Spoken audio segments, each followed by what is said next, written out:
Hello, this is Crystal Racing here doing a ranking of the 2020 Formula 1 driver lineups. Starting off with number 10 with the weakest lineup. In my opinion, it is the Williams lineup of George Russell and Nicholas Latifi. Due to the lack of experience between both drivers, they both failed to score a point for the team in the past year, despite the Williams FW43 being a better car than Haas's VF05.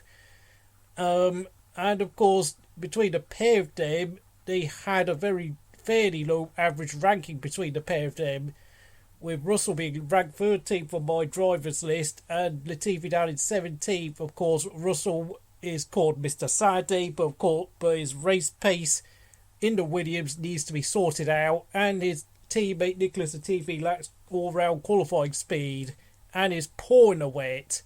Number 9, it is Alfa Romeo, Kimi Raikkonen and Antonio Giovinazzi. Kimi Raikkonen, as you may be aware, is what is at least a decade past his best, although he does still come out with a lot of good performances here and there, but his qualifying speed is well gone, whilst his teammate Antonio Giovinazzi is erratic, inconsistent, but does possess strong qualifying speed. But even so, his own consistency has let him down time and time again. He still continues to be involved in silly crashes, such as hitting the crash at Belgium and then hitting Kimi at the restart at Bahrain. And I have to say, if you put these drivers in any other team apart from Williams, they would struggle to sustain the level of consistency and point scoring needed to help, let's say, a team like Racing Point or Renault be able to push for third, if I'm going to be frankly honest. 8th place, it is Haas, Romain Grosjean and Kevin Magnussen. They're two outgoing drivers. Now, obviously, I've been ranking both of these drivers quite lowly in my past two end of season reviews, outside the top 15, but a lot of that is due to the fact that their car is so poor that I cannot tell whether they're doing well or they're genuinely doing badly. Of course, in terms of teamwork, Grosjean gives out a lot of strong technical feedback due to his need for the car to behave in a very particular manner, whilst Magnussen is willing to drive through many problems. However, of course, they did show good teamwork at Hungary this year, where Grosjean held up cars, allowing Magnussen to have some breathing space in order to keep hold of what was P10. But for me, both drivers are not exactly the most steady in the grid, and Grosjean is past his best. 7th place, it is Renault, Ricciardo and Ocon.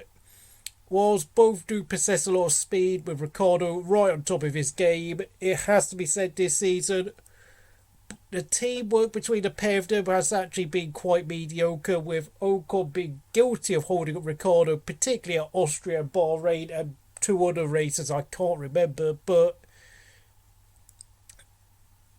Ocon hasn't been that particularly consistent in terms of point scoring, and a lot of Ricciardo's strong work has been done independently on his own accord. That is so.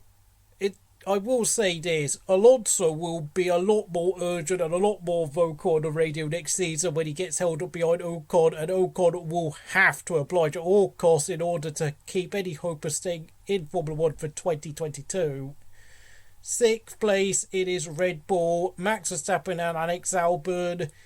They're mostly only this high up because Max Verstappen is such an incredibly talented driver, whilst of course Albon, if he could get his act together, might make a good number 2, but on the basis of this season, I'm not too sure. But if he can sustain his form in the last 4 races, this driver pairing would probably jump up the list a bit, but Albon's outright weakness as a driver brings this pairing quite a long way down this list. And I am going to make it very loud and clear: Sergio Perez has to be in the second seat next season, and if he does get the second seat, I will be shoving this pairing the Red Bull pairing right up into second place, because Albon hasn't I don't really have confidence in him at all.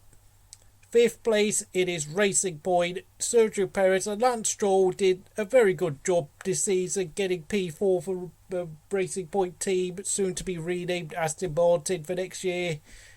But Stroll, kind of a bit like Albon, has let the team down, only of course to a lesser extent, because Stroll has had his best season in Formula 1 so far this as of 2020.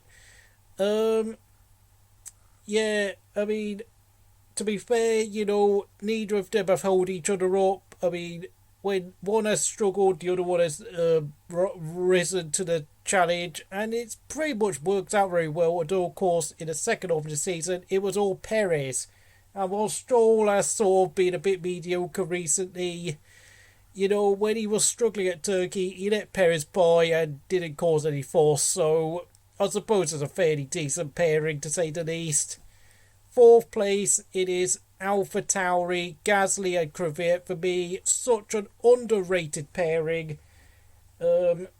Consistently pushing each other and challenging Ferrari for that sixth place, which eventually they failed to get because, of course, of that fluke result at Turkey for Ferrari, which saved Ferrari's backside. But nonetheless, throughout the season, Gasly kept pushing on in qualifying, with Kvyat not so far behind, but of course a lot of bad luck for Danny meant that he couldn't match the number of get close to matching the points that Gasly got. Even if you deduct Gasly's win at Monza, Kvyat just couldn't really keep up with Gasly. But as far as I'm concerned, there were no on-track shenanigans between the pair of them. They gave each other space, they gave each other room, and they worked very obediently together as a pairing. And I am quite sorry to see Kvyat go, but he has been around for 6 years and his time is up.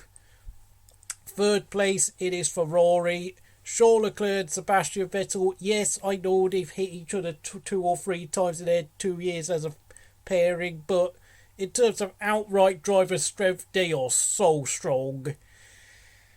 Of course, now, if we're going to be frankly honest, in 2019, both Leclerc and Vettel were actually quite fair to each other most of the time when they were going wheel to wheel. China and Spain saw both of them obey team orders obediently, and of course at Hungary, Leclerc gave Vettel sufficient space to allow Seb to go through and take what was third place in the race. But of course, unfortunately, everyone remembers what happened at Russia in 2019, then later on at Brazil, and of course in the second race at Austria, due to the fact that, unfortunately, when you have two fast drivers in the same team, these sort of things do happen. And of course, Ferrari have responded accordingly by replacing Vettel with Sainz. Second place, it is going to be the McLaren pairing, Carlos Sainz and Lando Norris. Wow, this is such a strong team. They have been pushing each other consistently throughout the season, throughout their 2 years as a pairing. When one is quick, the other one backs the other one up. There's been no on-track dramas. When one car is faster, they let each other through. They obey team orders perfectly. There are no complaints from both drivers. They just do everything. They have been almost close to the perfect pairing. It's just a shame that the lack of consistency isn't quite there due to their relative youth, and it's a shame to see this pairing go, because Carlos Sainz, as we all know, is going to Ferrari. Let's hope he doesn't ruin his career there. And in first place, and predictably, yes, Mercedes come out number one once again. Hamilton and Bottas are a perfect pairing because Lewis Hamilton wins all most of the races, and Bottas is an obedient number two who just obeys team orders. Even if he wants to push Hamilton and go wheel to wheel with him, neither of them have ever taken each other out of the race yet. Incredibly, despite having been a teammate pairing for 4 years, they have won 4 drivers' championship and 4 constructors' championships together through continuously improving, continuously obeying team orders, giving each other space. Although, of course, it's mostly Bottas having to give way most of the time, having to hold other drivers up for Lewis.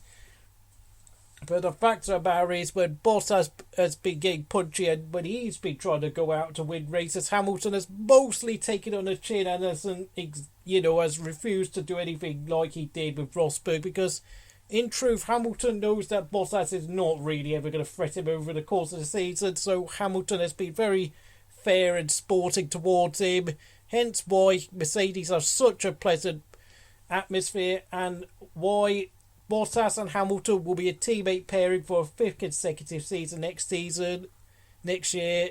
So if you enjoyed this video, do all the usual stuff here at Crystal Racing, and I'll see you again next time.